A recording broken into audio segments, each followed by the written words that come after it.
nomthwakazo omuhle siyalamukela njalo kwesinye isiqephu sethu sezindaba kumsakazo we-Citizens Movement Radio.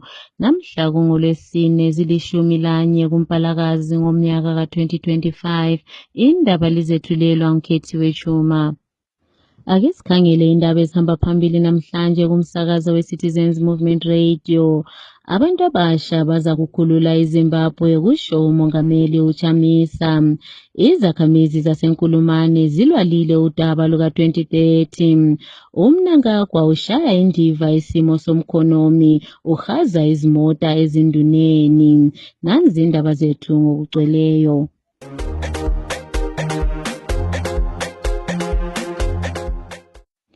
Umongameli wabantu Advocate Nelson Chamisa useveze ithemba elikhulu kuntsha yaseZimbabwe ukuba ihlenge ilizwe. Uye wathi abantu abasha yibo abaza kufuqa utshintsho elizweni. Kumlayezo wakhe namhlanje, umongameli uChamisa uveze abantu abasha njengabantu abalomdlandla, abalembono kanti njalo abazimiseleyo ukwakha iZimbabwe entsha. Uye wakhuthaza umanyano phakathi kwabantu abasha ukuze kulethe utshintsho lolu oludingakalayo. Umlayezo wakhe uza ngesikhathi sokuba ilizwe lokhe liqhubeka ngokuhlupheka ngaphansi kobuthungameli webandla leZANU-PF, leli elithunganyelwa ngabantu abadala abangelalo ithemba abaliletha ebantwini abasha. Siye saxoxisana labantu abasha ukuba sizwe ukuba umlayezo kamongameli ushoni kibo. President Nelson Chamisa's statement in solidarity with young people affirms his commitment and recognition for young people as the key pillar and force for this country to move forward. As young people, we need to be energetic, radical, creative, resilient, and determined to usher in a new great alternative citizen-centered Zimbabwe with the alternative authentic citizens government. As young people, we need to come together and find an alternative way forward in responding to the unanswered national question. We as young people should be a pillar and a driving force to the total liberation of our country. Father Zimbabwe, umdala wethu's vision needs to be fulfilled. We demand and need to usher in freedom in our lifetime as young people. Zimbabwe will not die. Young people will liberate it. Zvikanandas need to be silenced. Zimbabwe should not be easy to Samazinyana. The 2030 nonsense needs to be stopped. Electoral manipulation of state apparatus needs to be ended. As young people, what's left is to unite and make a resolve to freedom attainment in our lifetime. Izakhamizi zaseNkulumane koBulawayo sezithe azizukuvotela lo webandla leZANU-PF kukhetho oluzayo njengoba esekela lolu daba olungafunwa ngabantu oluka-2030. Kumhlangano obukhona eNkulumane izolo lapho izakhamizi ebezihlangene lalabo abakhankasela ukungena ezikhundleni bathi abazukusekela icebo lika-Emmerson Mnangagwa lokuba ahlale embusweni kuze kwedlule umnyaka ka-2028.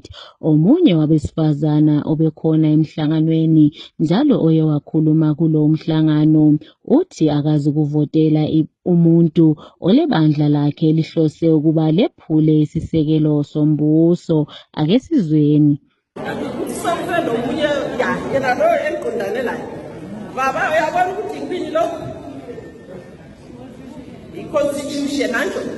I would like to believe ukuthi iparty yakho is pushing for i-2030 agenda.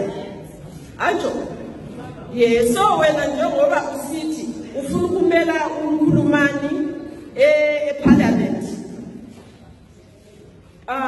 Uchaita eresa izolo ukuthi sorry, let me take that again.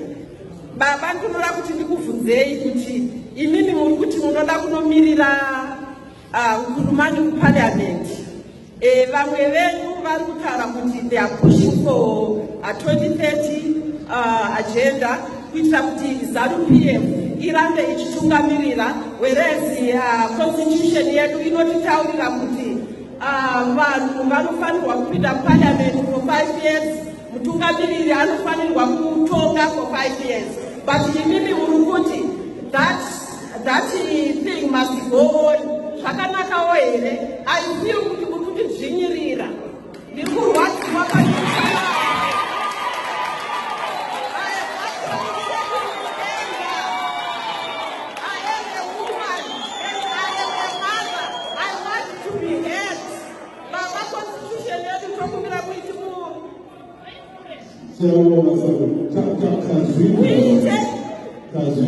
Yes, that's what the Constitution. Yes, say we don't want to be 2030 agenda to go on. We want to be elected not 2028. But I'm not continuing. This is my word. This is my Bible. This is my Bible. This is my Constitution. I am actually shaking with anger. You don't want to watch the water and I'm teaching Jingerira. Closing the mic or not closing the mic will not stop me. I am a human rights defender. Let me defend the humans. Umongameli webandla leZANU-PF lo obusa ngodlakela uEmmerson Mnangagwa uqhubekela phambili ngokuhaza izimota kanye lemali ebantwini labo asebenzisana labo iloba umkhonomi welizwe ungamanga kuhle uzwisa ubuhlungu izakhamizi eziningi. Izolo Mnangagwa uye wapha ngezimota kanye lamafoni lemali ezinkulungwane etoleni leMelika kuzinduna ezithungamelayo ezigabeni. Omunye wabathungamelayo kubandla eliphikisayo uSithabile Mlilo usole kakhulu Mnangagwa ngokushaya indiva isimo sezempilakahle elizweni kanye logatsha lwezemfundo, kodwa ukhetha ukuba asebenzise imali ebantwini abambalwa. Uye wathi izinkulungwane lezimota lezi kanye lemali ayinikeza abantu ingahlenga imphefumulo eminingi ngabe ihanjiswa kugatsha lezempilakahle. Ake sizweni ekhuluma. Litshoneliwe balaleli, sikhangela nxa sikhangela insuku lezi ezokuthi khona sihamba kukhisimusi, ikhisimusi sihamba kukhisimusi, sihamba kuNew Year. Izinto lezi esiyabe sizikhangelela ukuthi khona abantu especially imuli eziyabe zingatholi lazo zikwanisa ukuthi khona zikwanisa ukuthi zithengele abantwana ukudla okumnandi lakho, zikwanisa ukuthi zithengele lazo zithengele abantwana ama-uniform ezikolo, bekwanisa ukuthi bebhadale ama-fees. But kathesi nxa sikhangela ilizwe eliyabe lisitshengisa ukuthi khona uhulumende lo weZANU-PF abamthi ngu-Emmerson Mnangagwa ubhizi ukuthi senikeza abantu izimali, ubhizi unikeza izimota. Kodwa thina njengabantu sithi khona asifuni izimota, abantu abafuni izimota lezi ukuthi zinikezwe, abantu abafuni imali lezo zinikezwe. Kuyekeleleni ukuthi khona izimali zona lezo amamiliyoni zona lawo ahamba ukuyathenga izimota zona lezo, imali yona leyo beyifake esibhedleleni, imali yona leyo ihambe ezikolweni, ngoba abantu laba phela basayina esithi yi-Abuja and Dhaka Declaration on e-health le education. Kodwa singafuna ukukhangela even i-budget yakhona iyabe ingafiki kulokho abakusayinela khona ama-15% le-20% eDhaka le-Abuja Declaration. Akufiki konke khona lokho, abantu bayahawula, abantu vele ikhisimusi lokuthi sihambe ku-New Year abakukhangeleli, ngoba abantu beZimbabwe abalamali nalezo abalazo ezokuthi khona labo bekwanisa ukuthi bethenge bedle izinto ezimnandi. Asikukwanisi ngoba asilamali zona lezo. So yizinto ezibuhlungu kakhulu ukuthi ungaze ugule kathesi awusoze ukwanisa ukuthi uhambe esibhedleleni bekunike i-paracetamol. Ayikho i-paracetamol yena leyo, sumele ukuthi futhi udinga idole ukuthi uthenge i-paracetamol yena leyo, wena ungela even imali yokuthi uyenze njani. So yinto ebuhlungu kakhulu, ibuhlungu kakhulu kithi thina abantu beZimbabwe, ngoba imali siyibona sibili inikwa abantu, inikwa izimota zithengwa, lokhu lalokhu kusenza, but abantu beZimbabwe bengatshengiseli ukuthi ngabantu vele abazaba labo lempilo enhle. Ngiyabonga kakhulu.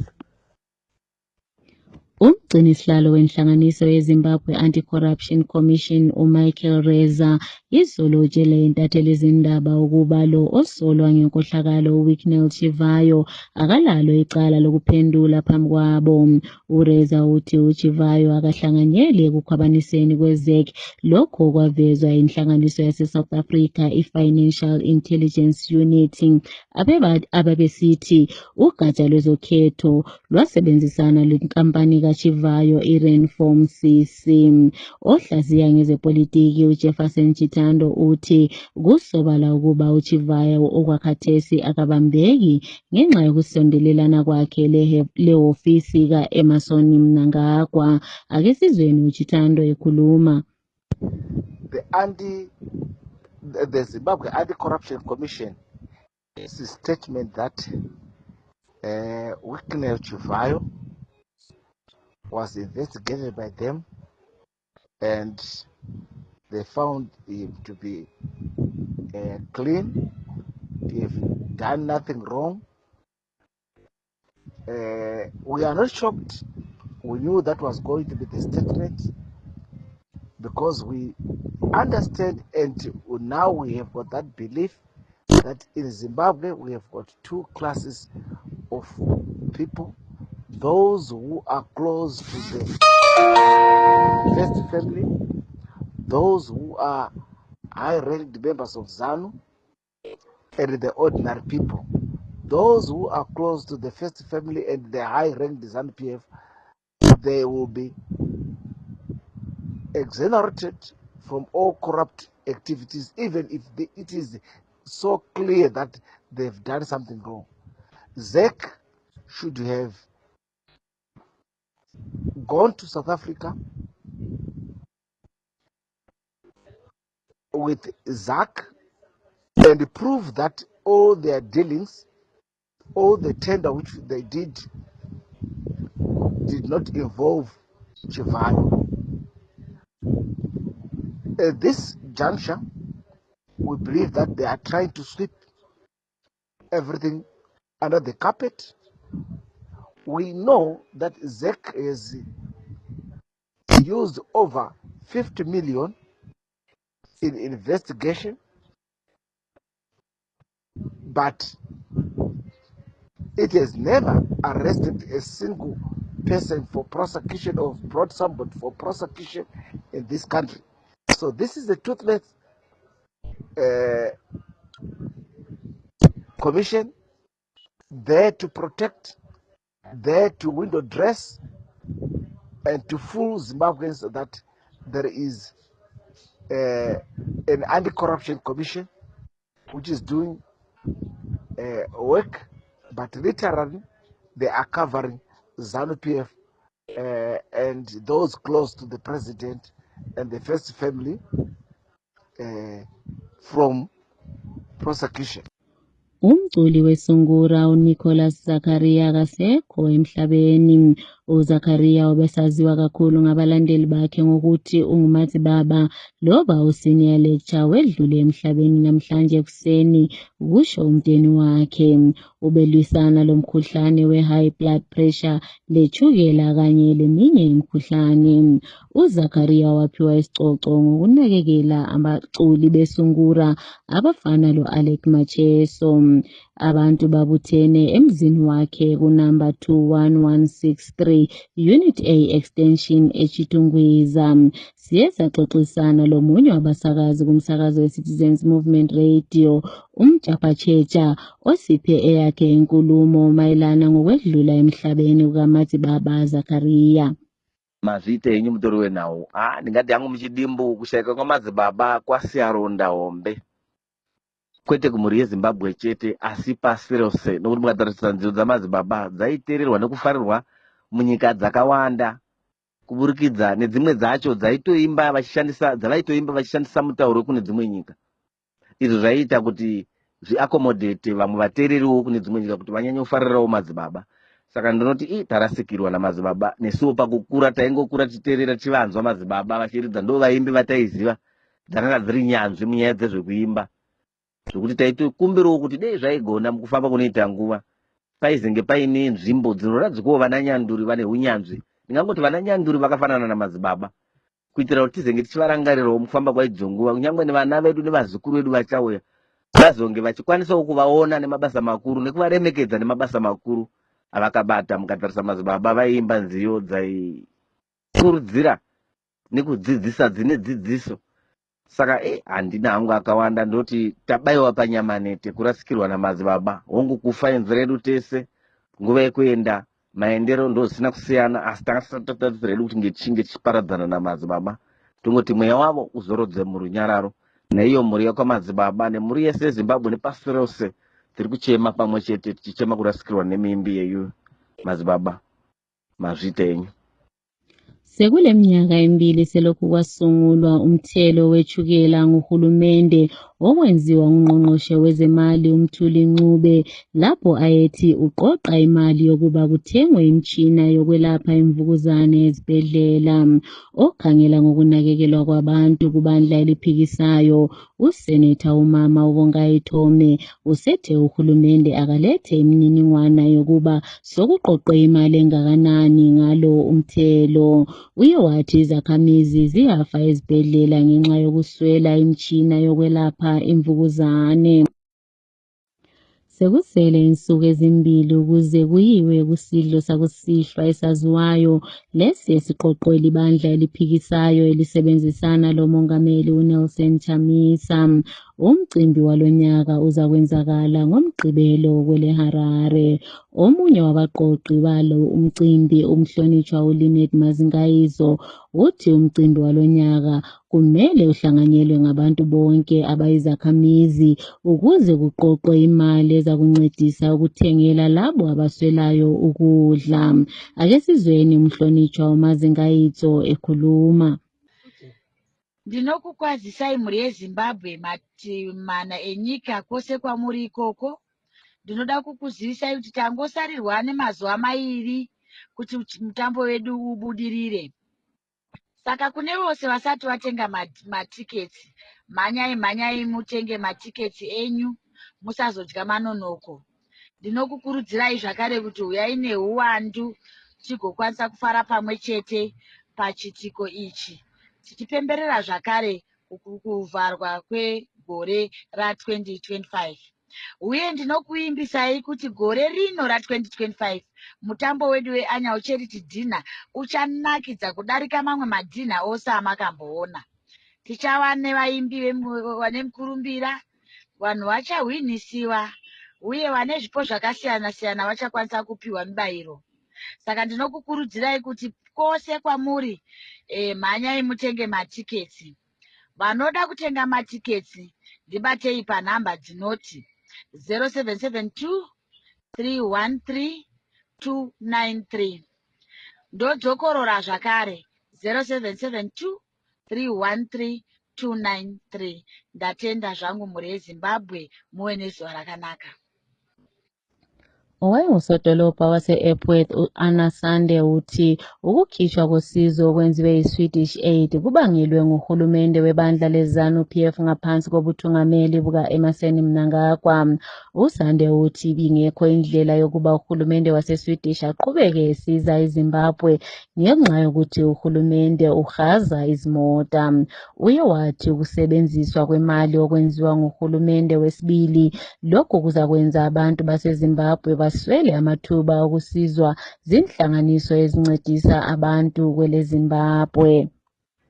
Ikhansila lebandla eliphikisayo e-Epworth kuWard 6 uNobhoti Makoni olecala lakhe elesulwa enkantolo ephezulu mhla zinhlanu kunyanga ephelileyo ngemva kokuba etholakale lecala lokuthatha isibambiso enkantolo kaMantshi. Lokhu kwadala ukuba kube lokhetho kumnyaka ophelileyo olwathathwa libandla leZANU-PF, kodwa inkantolo yasisithi akumelanga kube lokhetho ngemva kwensuku ezingama-62 bekumele ukhetho lwenziwe ngemva kwensuku ezingama-90. Kunyanga ephelileyo uMakoni wahambisa amaphepha akhe enkantolo ephezulu yase-Epworth kanye laku-Epworth Local Board umphathi wabo uWilton Manda owehluleka ukuba amphendule kwaze kwedlula amaviki amathathu iloba wayemlandelela. Uye wahlangana loMandu izolo wasemdlulisela phambili kungqongqoshe okhangele ugatsha lwezokuqhutshwa kwamadolobho onguye olomlando wokufaka amakhansila. uMagoni okwakhathesi udinga ukuncediswa ngezomthetho. Ake simzweni ekhuluma. Masquera sei. Ndiri kusika inonzi legal advice uyezve kuti mutemo utore nzvimbo. Inini ndakaendesa tsamba yeHigh Court inobuditsa kuti inotaura kuti inini handina mhosva pamhosva yandaipomerwa from High Court. Ndakaendesa musi wa19 November. Ndaendesa 19 November ndakandosiya palocal board, asi chakazondinetsa ndechekuti wakanga mhanda wacho anga asingandipindure. CEO haana kubvira andipindura 3 weeks. Pa3 weeks ndaienda chishaya ndichienda mushaya, asi nhasi ndamanikidzira kuenda kunosvika. Ndasvika taonana mhinduro yandapiwa ndekunzi tsamba hakuna. Asi panzi tsamba hakuna ndabvunza musikana secretary wepareception ndiye azonditi tsamba iripo. Saka zvakanzi hatozoya totaura nyaya yako, ona ndiri kumhanya kumeeting, special meeting for 40 minutes. Ndati zvakanaka. Musikana abuditsa tsamba muofisi make akati tsamba iyi ndakawapa. Saka ndizowo kuti sei. Ndikati zvakanaka hazvina hazvo dambudziko, bva ndavamirira. Wauya after 40 minutes tsamba yange yapa table. Waona tsamba mhinduro yandapindurwa ndeyekunzi moenda kunoona minister, ndiye anogadza macancels, ndiye mukuru wemacancels. Ndikati ndazvinzwa, asi ndakukumbira tsamba inoratidza kuti ndabva pano in writing, in black and white. Zvikanzi hazviite ingoenda. Ndikati aiwa handisimuke.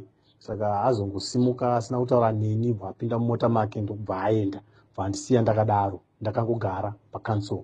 Saka ndakutokumbira legal advice kuti ndozvifambisa sei, mutemo utore nzvimbo yawo. Ndo nhaurwa iripo, ndokuchema kwangu kuti aiwa dai ndabatsirwa, ndo zvinhu zviripo. Ndikuona kuti otherwise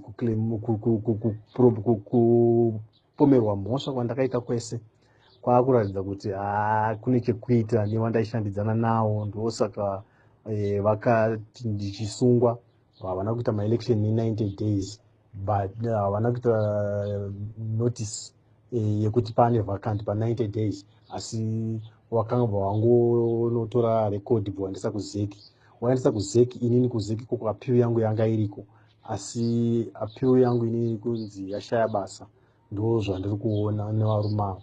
Saka ndokuchema kwandiri kuita kuti ndoda mutemo utore its course. Ndo zvandiri kuchema.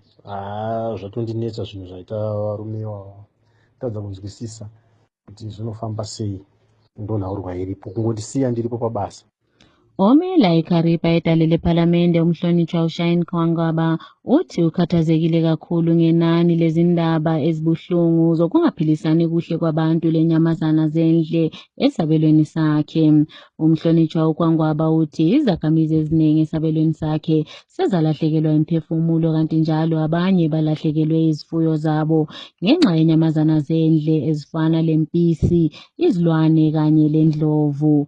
Umhlonitshwa uKwangaba uthi uhulumende kumele abhadale labo asebelahlekelwe izimpahla zabo kanye lemphefumulo yabo ngenxa yenyamazana zendle. Ake sizweni umhlonitshwa uKwangaba ekhuluma. It is unfortunate that human wildlife conflict cases in the constituents are increasing on a daily basis. We have noticed some cases of people being trampled down by elephants, some livestock being mauled by lions or even hyenas, which leaves citizens living in abject poverty, and some losing their lives and some failing to pay their medical bills. However, we have been advocating for the government when it approved the Wildlife Amendment Bill to try and compensate people. Compensation was the way to go, because just giving a relief fund would not work, because, for instance, someone would lose his livestock which you have been using for cultivating, selling to make ends meet, which is something that will leave him living in abject poverty. So, however, I would suggest that the government look into the issue of compensation to the victims so that they can try to supplement and have some basic things out of it, and those in hospitals who manage to pay their medical bills. Ngesikhangele kwezemidlalo, umqeqeshi wama-Warriors uMarian Mario Marinica uthi uyajabula kakhulu ngohlelo olukhona lokwakha phambi kwemidlalo ye-AFCON. Lo owaseRomania ongumqeqeshi uthi uza kuhlanganisa abadlali abadlalela ekhaya labadlali abadlalela ngaphandle kwelizwe ukuze aphumele iqembu elizakwenelisa ukuba linqobe. Uye watshela intatheli izindaba izolo uMarinica uthi isinqumo sakhe ukuba athole lokho okwakungatholakali phambilini, kanti njalo ufisa ukuba baphumelele baze bafike kuhlandla lokugcina emidlalweni le. iZimbabwe isehlandleni lesibili kuGroup B elihlanganisa i-Egypt, iSouth Africa kanye le-Angola. Iqembu le-Arsenal liyaqhubeka ngokunqoba lapho selinqobe amahlandla ayisithupha emidlalweni eyisithupha ngemva kokuba izolo inqobile 3-0 emidlalweni wabo leClub Brugge emidlalweni ye-UEFA Champions League. Nasi eminye imiphumela yemidlalo edlalwe izolo kusihlwa. iReal Madrid 1, Manchester City 2, Bayer Leverkusen 2, Newcastle 2, Borussia Dortmund 2, Bodo Glimt 3, Juventus 2, Pafos 0, Atletico Bilbao 0, PSG 0, Benfica 2, Napoli 0, Villarreal 2, Copenhagen 3, Karabakh FK 2, Ajax 4.